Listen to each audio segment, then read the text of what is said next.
I've been thinking about Peskov's absolute denial of any talks between Trump and Putin, in contradiction of Trump's boast that he had spoken with Putin and assured him that there are American troops throughout Europe and that he should not escalate. That, of course, is a threat, and that probably explains the sudden proliferation across Russian media of naked pictures of Melania Trump from the days when she was a model. This is a clear Putin threat. It's a clear Russian intelligence play. It's personal.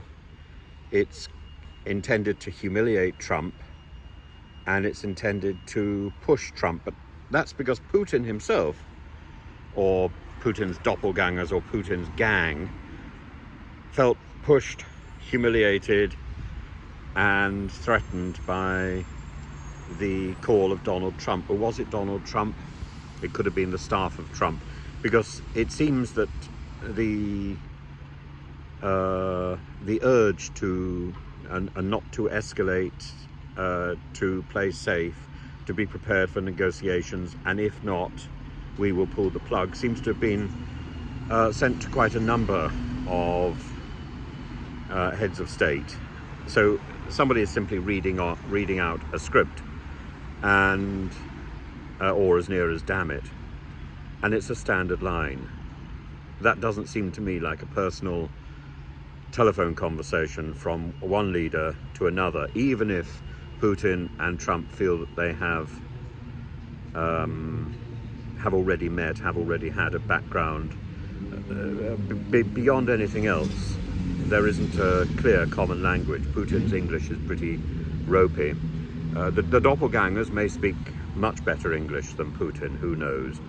But this idea to make it personal, to make it ugly and sinister. There's a report in the Daily Telegraph, I think yesterday, that part of the plan is to create a ceasefire and put British troops along the front line to maintain that ceasefire. That's pretty alarming.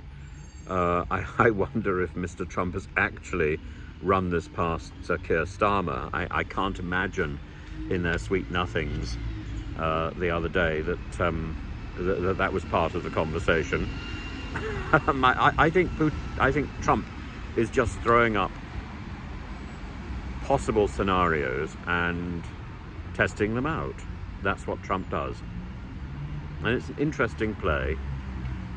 It's not altogether honest, but then whoever thought that Donald Trump played by the rules of honesty, just as whoever thought Putin played by the rules of civilization. Putin has, or Russia has, its own place on the Security Council of the United Nations, and yet there are arrest warrants pending for Putin and the leaders of that country.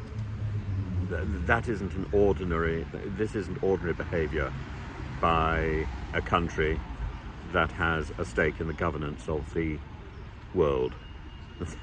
This is the playbook of a pariah state, and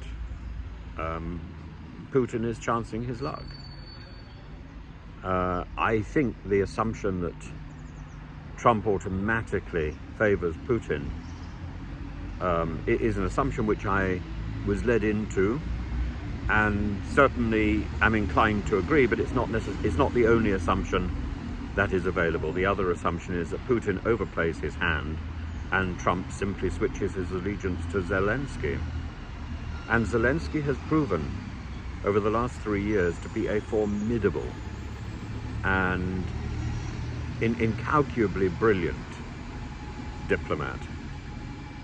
And if he continues to behave in that way with Donald Trump, he has the edge on Putin, absolutely.